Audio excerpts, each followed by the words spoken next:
بسم اللہ الرحمن الرحیم۔ السلام علیکم ناظرین، گزشتہ چند دنوں میں نے دو اہم خبریں آپ سے شیئر کی تھیں، اور اس میں جو بھی خبریں تھیں ان میں جتنے بھی ویو پوائنٹس تھے وہ بھی اس میں شامل تھے۔ ایک خبر تھی کہ جنرل باجوہ نے، جس وقت آرمی چیف تھے، انہوں نے عمران خان صاحب کو ایک این آر او دیا۔ 2017 کی بات ہے، جو عمران خان صاحب بھی وزیر اعظم نہیں بنے تھے، اور مبینہ طور کے اوپر ان کو ڈسکوالیفائی کیا جا رہا تھا سپریم کورٹ آف پاکستان سے، لیکن اس کے اوپر انہوں نے اپنا انفلوئنس استعمال کیا جنرل باجوہ صاحب نے، اور پھر انہوں نے اپروچ کیا تھرو آئی ایس آئی، اور آئی ایس آئی میں اس وقت جنرل فیض صاحب ڈی جی سی تھے، اور ان کے ذریعے اپروچ کر کے تو انہوں نے ان کے حق میں فیصلہ کروایا، ادروائز وہ ڈسکوالیفائی ہونے والے تھے۔ اور اس کے اوپر جنرل باجوہ کا کیا ویو تھا، اس کو اسٹرانگلی ڈینائی کیا۔ ثاقب نثار صاحب نے جب میری بات ہوئی اس کے اوپر میں نے آپ کو ویو پوائنٹ دیا تھا پی ٹی آئی کا بھی کہ کیا ویو پوائنٹ ہے۔ اس کے ساتھ ساتھ میں نے ایک اور خبر دی تھی جو آپ کو یاد ہوگا، اور وہ خبر تھی کہ عمران خان صاحب نے اپنے دور میں 2020 یا 21 کی بات ہے کہ جو انہوں نے مبینہ دور کے اوپر پاکستان پیپلز پارٹی آصف زرداری صاحب کو ایک ڈیل دی تھی۔ اس ڈیل کا مقصد یہ تھا کہ ڈیل مطلب ہے کہ کنسیشن دیا تھا، اور اس کنسیشن یا ڈیل دینے کا مقصد یہ تھا کہ جی پی ڈی ایم جو ہے وہ اس کو توڑا جائے، اس کو کمزور کیا جائے۔ یہ دو خبریں تھیں، اور اس کے اوپر بھی جو آپ کو پتہ ہے کہ میں نے تمام ویو پوائنٹس دیے تھے، اس میں پی ٹی آئی کا ویو پوائنٹ بھی شامل تھا، پاکستان پیپلز پارٹی کا ویو پوائنٹ بھی شامل تھا، اور جو جتنے بھی مطلب ہے کہ جو ڈفرینٹ اسپیکٹس تھے میں نے کور کیے تھے۔ اچھا، اب یہ ہوا کہ اس کے اوپر جاوید چوئی صاحب نے ایک کالم لکھا کل، اور اس کالم میں انہوں نے یہی دونوں چیزیں جو میری خبریں تھیں، مطلب ہے کہ جو خبر تھی ان کو کنفرم کیا، اور کنفرم کر کے تو انہوں نے کچھ چیزیں بڑی ڈیٹیل میں لکھیں، اور انہوں نے ڈیٹیل میں لکھ کے تو انہوں نے یہ بھی بات کی کہ انہوں نے جہانگیر ترین صاحب سے اس بات کی کنفرمیشن بھی کی، اور انہوں نے کس حد تک کنفرمیشن کیا، کس حد تک نہیں کنفرم کیا، وہ بھی آپ کو ذرا آپ سے میں شیئر کر دیتا ہوں۔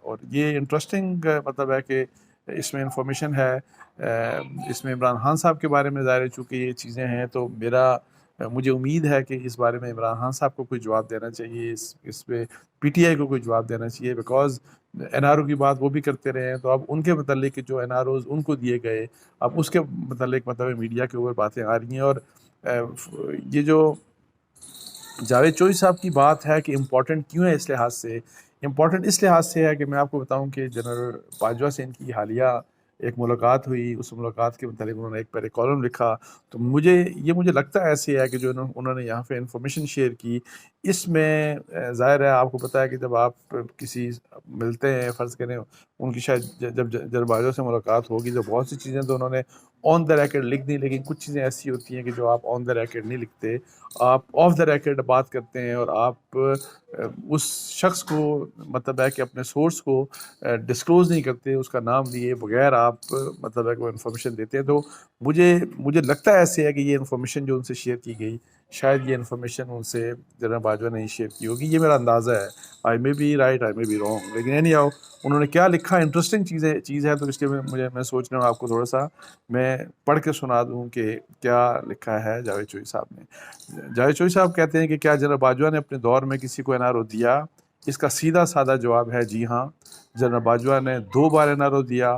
پہلا این آر او 2017 میں عمران خان کو دیا، اور دوسرا عمران خان کے حکم پر 2021 میں آصف زرداری کو دیا گیا۔ وہی والی جو مطلب میری خبر، میں نے یہی 2 خبریں جو میں آپ کو پہلے بتا رہا تھا، اسی قسم کی خبریں تھیں۔ تو اچھا، اس کے بعد وہ لکھتے ہیں، ہم سب سے پہلے عمران خان کے این آر او پر آتے ہیں۔ حنیف عباسی نے نومبر 2016 میں سپریم کورٹ میں عمران خان اور جہانگیر ترین کے خلاف 2 پٹیشنز دائر کیں۔ حنیف عباسی کا دعویٰ تھا کہ پی ٹی آئی کے چیئرمین عمران خان آف شور کمپنی نیازی سروسز لمیٹڈ اور بنی گالہ کے 300 کنال اراضی کی منی ٹریل چھپائی، جبکہ پارٹی کے سیکرٹری جنرل جہانگیر ترین نے بھی آف شور کمپنیاں، بیرون ملک اثاثے اور 18,500 ایکڑ اراضی چھپائی، اور یہ اسٹاک ایکسچینج میں ان سائڈ ٹریڈنگ بھی کرتے رہے، لہٰذا یہ دونوں حضرات آئین کے آرٹیکل 62 اور 63 کے تحت صادق اور امین نہیں ہیں، انہیں ڈسکوالیفائی کیا جائے۔ جسٹس ثاقب نثار اس وقت چیف جسٹس تھے، قمر جاوید باجوہ آرمی چیف، اور فیض حمید میجر جنرل اور آئی ایس آئی میں ڈی جی سی تھے۔ چیف جسٹس نے اپنی سربراہی میں 3 رکنی بینچ بنا دیا۔ نعیم بخاری، عمران خان اور اکرم شیخ حنیف عباسی کے وکیل تھے۔ سماعت شروع ہوئی تو عمران خان اور جہانگیر ترین پھنستے چلے گئے۔ عمران خان نے 3 بار اپنا موقف تبدیل کیا لیکن بات بنتی نظر نہ آئی۔ عمران خان کی 2017 کے وسط تک جنرل باجوہ سے کوئی ملاقات نہیں تھی۔ جہانگیر ترین نے جنرل باجوہ سے رابطہ کیا اور عمران خان کو ساتھ لے کر ان کے گھر پہنچ گئے۔ عمران خان نے جنرل باجوہ سے مقدمے میں مدد مانگی۔ اب یہ امپورٹنٹ بات ہے کہ جب بات نہیں بن رہی تھی، یعنی کہ یہ مبینہ طور کے اوپر یہ جو لکھا ہے انہوں نے کہ جب ان کا کیس خراب ہو رہا تھا اور اس میں کچھ چیزیں ایسا نہیں نکل رہا تھا کہ اس کو ایکسپیکٹ نہیں کر رہے تھے کہ جی اس سے ان کی جان بچ سکتی ہے اور پاسبلی کہ وہ ڈسکوالیفائی ہو سکتے ہیں، تو جہانگیر ترین نے جنرل باجوہ سے رابطہ کیا اور عمران خان کو ساتھ لے کر ان کے گھر پہنچ گئے۔ عمران خان نے جنرل باجوہ سے مقدمے میں مدد مانگی۔ میاں نواز شریف اس وقت پاناما کیس میں ڈسکوالیفائی ہو چکے تھے اور عمران خان کی ڈسکوالیفیکیشن سامنے نظر آ رہی تھی۔ جنرل باجوہ نے ڈی جی سی میجر جنرل فیض حمید کو عمران خان کی مدد کی ہدایت کی۔ یہ بات میں آپ کو بتا دوں کہ میں نے بھی آپ کو پہلے بتایا تھا کہ جنرل باجوہ کے جو قریبی سورس ہیں انہوں نے مجھے یہ کہا تھا کہ میں نے ڈائریکٹ میرا ثاقب نثار صاحب سے بات نہیں، میں نے رابطہ کبھی نہیں کیا، لیکن یہی بات کہ جی جنرل فیض حمید صاحب کے حوالے سے ہی کہ جی انہی کے ذریعے سے جو بھی یہی عمران خان کی جو مدد کرنی تھی یا ان کو جو این آر او دینا تھا ان کے بقول وہ این آر او اس طریقے سے دیا گیا۔ اچھا، ان کا خیال تھا کہ ایک وزیر، یعنی کہ اب یہ جنرل باجوہ کی بات کر رہے ہیں، تو ان کا یہ خیال تھا کہ ایک وزیر اعظم ڈسکوالیفائی ہو چکا اور اگر دوسرا الیکشن سے بھی پہلے ڈسکوالیفائی ہو گیا مطلب سیاستدان، تو ملک کیسے چلے گا؟ جنرل فیض حمید نے ملک کے ایک مشہور وکیل کو اپنا ایل جی بنا کر اس وقت چیف جسٹس ثاقب نثار کے پاس بھجوایا۔ یہ وکیل صاحب لاہور میں چیف جسٹس سے ملے، ابتدائی بات چیت ہوئی، اس کے بعد جنرل فیض حمید اور جسٹس ثاقب نثار کی ملاقات ہوئی۔ ثاقب نثار عمران خان اور جہانگیر ترین دونوں کو بیک وقت صادق اور امین ڈکلیئر کرنے کے لیے تیار نہیں تھے۔ ان کا کہنا تھا کہ میرے ساتھی جج نہیں مانیں گے، آپ دونوں میں سے کسی ایک کو بچا لیں۔ فیصلہ ہوا کہ سر دست جہانگیر ترین کو قربان کر دیا جائے تاکہ فیوچر میں ان کی بحالی کی کوئی گنجائش ضرور رکھی جائے۔ یہاں میں بات یہ آپ کو بتاتا چلوں کہ مجھ سے جب ثاقب نثار صاحب کی بات ہوئی تھی تو انہوں نے مجھے کہا تھا کہ بالکل ایبسلیوٹلی قسمیں اٹھا رہے تھے وہ، اور انہوں نے کہا کہ میرا کبھی بھی رابطہ، نہ مجھے ڈائریکٹ رابطہ کیا باجوہ صاحب نے اور نہ کبھی انڈائریکٹ۔ سو یہ بھی بتانا میری ظاہر ذمہ داری ہے، چونکہ ہمیں نہیں پتا کہ سچائی کیا ہے۔ سو جتنے بھی اسپیکٹ ہوتے ہیں وہ ہماری ذمہ داری ہے کہ جو چیزیں ہمارے سامنے ہم آپ سے شیئر کریں۔ اچھا، اس کے بعد چیف جسٹس کو 2 وکیل دیے گئے۔ ان وکیلوں نے عمران خان اور جہانگیر ترین کا فیصلہ لکھا۔ 15 دسمبر 2017 کو فیصلہ سنانے کا اعلان ہوا۔ فیصلے کا وقت آ گیا لیکن ججز کورٹ نمبر 1 میں تشریف نہیں لائے۔ ٹیلی ویژن اسکرینیں گرم ہو گئیں اور اسلام آباد، راولپنڈی اور بنی گالہ میں دوڑیں لگ گئیں۔ دوبارہ رابطے ہوئے اور یوں 3:20 پر عمران خان کو صادق اور امین ڈکلیئر کر دیا گیا، جبکہ جہانگیر ترین مجرم قرار پا کر سیاست میں تاحیات نااہل ہو گئے۔ ترین صاحب بیلنسنگ ایکٹ کا شکار ہوئے۔ اچھا، یہ بیلنسنگ ایکٹ والی بات اور کولیٹرل ڈیمیج والی بات مجھ سے بھی ویسے کی تھی کسی سورس نے۔ عمران خان چند دن بعد شکریہ ادا کرنے ایک بار پھر جنرل باجوہ کے گھر گئے اور ان سے فرمائش کی کہ ہم نے جہانگیر ترین کو ضرور بچانا ہے، میں اس کے بغیر حکومت نہیں چلا سکوں گا، مطلب انہوں نے کوٹ ان کوٹ کیا کہ عمران، یہ بات کی انہوں نے آرمی چیف سے۔ فیض حمید کو ایک بار پھر ٹارگٹ دے دیا گیا لیکن پھر فروری 2018 میں عمران خان کا بشرا بی بی سے نکاح ہو گیا۔ مارچ میں عمران خان کی جنرل باجوہ سے تیسری ملاقات ہوئی، اس میں جہانگیر ترین کا ذکر آیا تو عمران خان نے، جنرل صاحب آپ اس کو ابھی رہنے دیں، ہم فیوچر میں دیکھیں گے۔ مطلب جہانگیر ترین کے بارے میں عمران خان کا ویو بقول چوہی صاحب بدل گیا۔ جنرل باجوہ یہ سن کر حیران رہ گئے، یہ عمران خان کی طرف ان کا پہلا دھچکا تھا۔ اسٹیبلشمنٹ نے جہانگیر ترین کو ٹٹولا تو پتہ چلا کہ بشرا بی بی کے سابق خاوند خاور فرید مانیکا کا ایک بھائی ترین صاحب کا پرانا دوست ہے۔ اس نے انہیں بتایا کہ آپ کے گھر جادو ٹونا پہنچ چکا، آپ اب برباد ہو جائیں گے۔ ترین صاحب نے یہ بات اون چودھری کو بتا دی، اون چودھری نے عمران خان کو بتا دیا اور یوں جہانگیر ترین کا پتہ کٹ گیا۔ ترین صاحب اس وقت تک بشرا بی بی سے نہیں ملے تھے۔ ان کی خاتون اول سے پہلی ملاقات 18 اگست 2018 کو ایوان صدر میں وزیر اعظم کی حلف برداری کی تقریب میں ہوئی۔ بشرا بی بی نے اس دن سفید عبایا اور سفید نقاب پہن رکھا تھا اور یہ پہلی قطار میں جنرل باجوہ کی بیگم کے ساتھ بیٹھی تھیں۔